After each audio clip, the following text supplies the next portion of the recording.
Good afternoon, man. Tomorrow here. Thank you for like, sharing, comment, and subscribing to my channel. Today, I'm going to talk about how I made money during this coronavirus thing.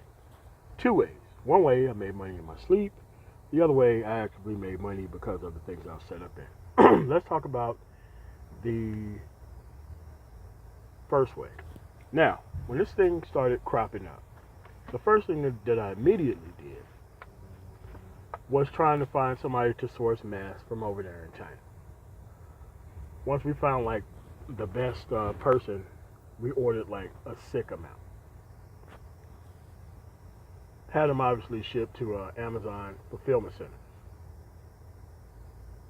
and already had them on the market at a reasonable price, not price gouging and doing no clown stuff like that.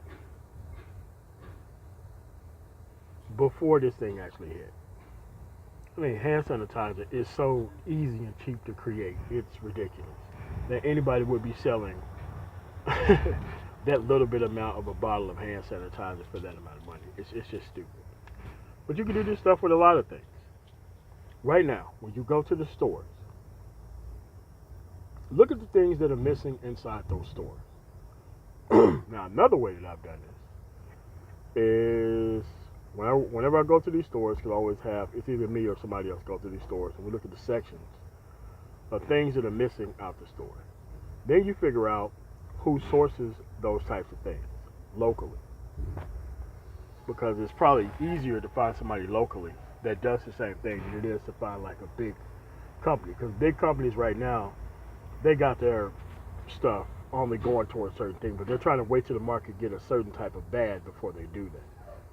But you as a person, you should already be looking at these things in these situations, because I've seen what happened during the bird flu. I've seen what happened during all these other flus, and it was the same type of products that were selling.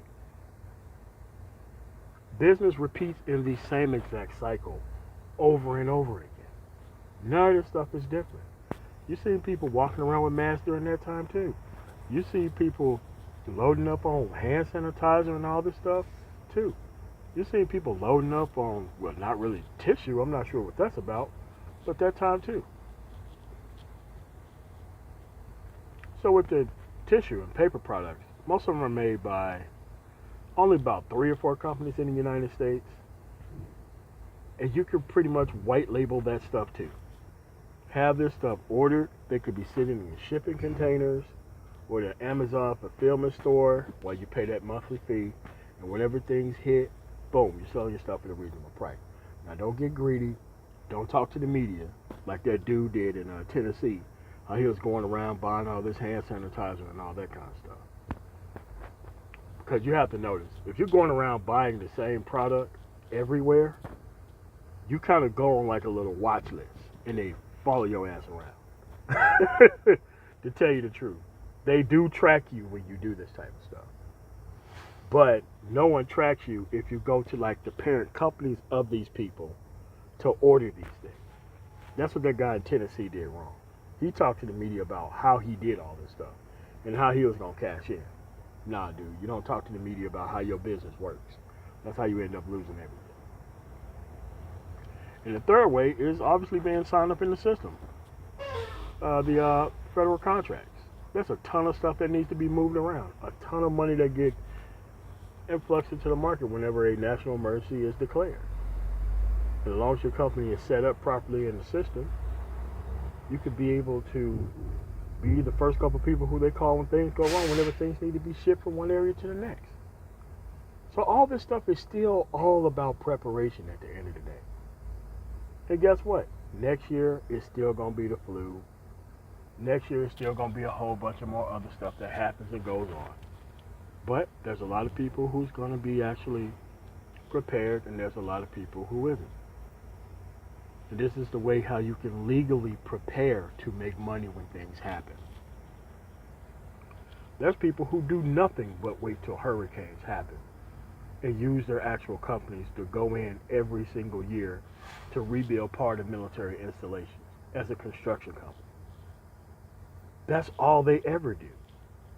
Waiting on fires to happen in like California every single year, being posted nice and close so that way their stuff can be used when it's time to help with evacuation, temporary housing, or actually putting out the fire.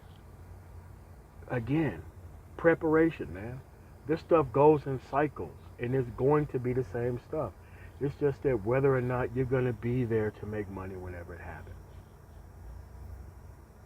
And not a single thing that I'm telling you is not something that you can do on your own with enough preparation. And this is why it's vitally important that you invest your money in yourself. Not trying to invest your money into $400 and $500 car payments, living in areas of town where you most likely don't need to be living, $300-$400 extra a month. You can save all that money and be investing in your future rather than trying to conquer the past. That's what dumbasses do, try to conquer the past. So that's all I got. Thank you for listening. Thank you for liking, sharing, comment, and subscribe. I'm the man tomorrow, and this is how you make money during situations like this, the legal way. You got to be prepared, though. Thanks so much. Y'all have a nice one.